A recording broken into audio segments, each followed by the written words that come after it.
The first thing Noah noticed was the silence, not the calm, comforting kind that greets you after a long day, but a hollow, unnatural stillness thick, watchful, like the walls were holding their breath.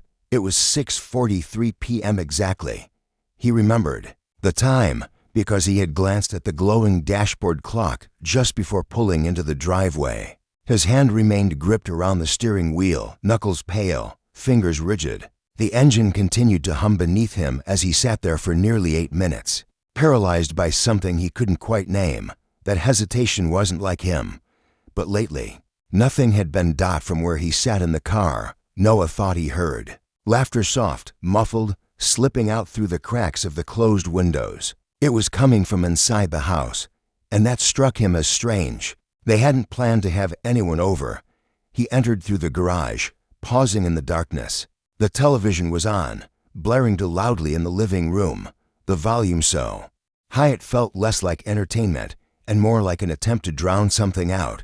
Overhead, footsteps echoed, rapid, purposeful. A door shut upstairs, not slammed, just closed with intention. Then Elise appeared at the top of the stairs, wrapped in a towel and an oversized hoodie he didn't recognize. Her damp hair twisted up haphazardly. The shorts she wore were ones he hadn't seen in the laundry for months. Her cheeks were flushed, but not with heat from a workout. She smiled, casual and unbothered, like everything was exactly as it should be. "Hey, babe," she said lightly, brushing past him without pause. "You're home early."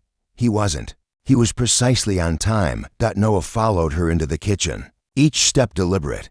She opened the fridge, pulled out a water bottle, took a long drink. When she finally turned to face him, she looked amused more than anything. "Everything okay?" she asked, as if he was the one acting strange. He nodded, but said nothing. He watched her, every movement, every blink. He'd learned her tells over the years, the way she bit the inside of her cheek when lying, the way her tone lifted when she was nervous. But tonight, she was calm, too calm. His eyes dropped to her wrist. A faint tan line marked the spot where her fitness tracker used to be. "Where's your tracker?" he asked. She glanced down, hesitated a moment too long. "Oh, left it at that new gym on 8th. Jen told me about it."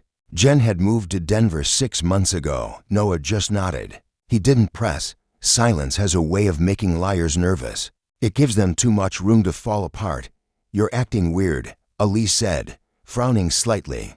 "What's going on?" "I saw someone," Noah said, his voice low, steady, out near the back gate. "They looked like they'd just left." She froze for half a second. Then she laughed, forced, off-key. "You're probably just imagining things. No one's here."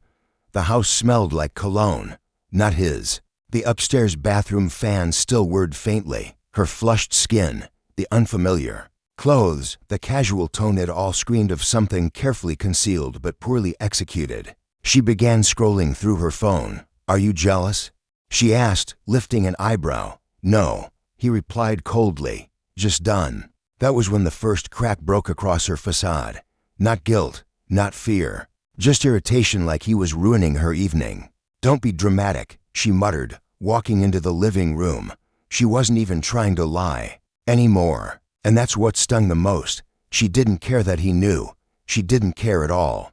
Noah sat in the kitchen, tracing the grain of the granite countertop with his fingertips. The television kept screaming in the background, some show full of canned laughter and hollow dialogue. Elise curled up on the couch, still smiling faintly as she scrolled, utterly unfazed. Then his phone buzzed. A message from an unknown number. "You deserve to know what's really going on." His breath caught. He stared at the screen. "Who is this?" He typed back. No reply. That night, he climbed the stairs alone. The bedroom smelled like her usual lavender lotion, but under it was something else, something foreign. He opened her gym bag tucked in the corner. Inside, heels, a tube of lipstick he didn't recognize, a phone charger, and a folded hotel receipt. "Room 504, West Side Inn, 2 nights ago, 1 king bed." He walked back downstairs and placed the receipt on the coffee table in front of her. She didn't even blink. "You went through my stuff," she said flatly. "That's your takeaway?" "It's not what you think," she said with a practiced sigh. "You needed space." I didn't want to be alone while you were out of town. That's all. And Travis, did he need space too? The way her jaw clenched said more than her words ever could. You were reading my messages, she said sharply. He was in the background of your group photo, Noah said, unmoved. The one you cropped for Instagram. Sloppy. Her expression shifted annoyance, then contempt, not remorse. You're being pathetic, she snapped, standing. People grow apart. They cheat while they're doing it. It happens. She stormed off, and he let her. That night, sleep never came. At 3:12 a.m., another message appeared. He's not the only one. How many? Noah asked. 3 that I know of. Travis. And the guy she only calls on Thursdays. By sunrise. Noah had made up his mind. When Elise came down the next morning, she was all routine and charm. You're up early, she said, sipping coffee like nothing had happened. He handed her an envelope. Inside were photos, receipts, and a handwritten note from the wife of one of her flings. She skimmed it all without flinching. You can't kick me out, she said flatly. This is my house, too. Our house, Noah replied evenly. And I paid for everything while you entertained Travis, Paul, and your Thursday guy. She rolled her eyes. You're blowing this out of proportion. No, he said. I'm just done lying to myself. She left around 1:45 that afternoon. Sunglasses on, overnight bag slung across her shoulder. She didn't look back. Just muttered something about him being dramatic. The days that followed were quiet, but not peaceful. The air felt stale with everything unsaid. Her perfume still clung to the sheets. Her coffee mug still sat in the sink. Her Netflix profile still lingered like a ghost when he turned on the TV. Then he found it, tucked beneath scarves in the dresser, a second phone, the screen still lit. A text thread open to a contact named C. Can't stop thinking about last time. Thursday's our thing. He's too boring to notice anything. Those words flattened, the last shred of what he'd been holding onto.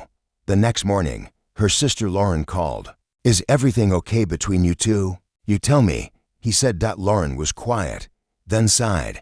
She told me a little about Travis. Said she was just trying to figure herself out. Figure herself out, Noah repeated bitterly. By destroying everything we built later. That afternoon, Elise returned. Same hoodie, same sunglasses, same defensive energy. We need to talk, she said. He didn't move. I think we should take a break, she said carefully. Maybe therapy. No, you're not trying to fix this, he replied. You're just trying to soften the fall, but you already threw it away. He walked out of the room, and that was it. No grand finale, no final blowout, just quiet finality. In the days that followed, he started reclaiming his space. He contacted a lawyer, started the process. He found more hidden memory cards buried in her jewelry box, hotel selfies, videos, lingerie he'd never seen, laughter not meant for him. And that, at last, was the end. No shouting, no tears, just a door closing softly behind him as he stepped into a quieter, stronger life alone. But healing.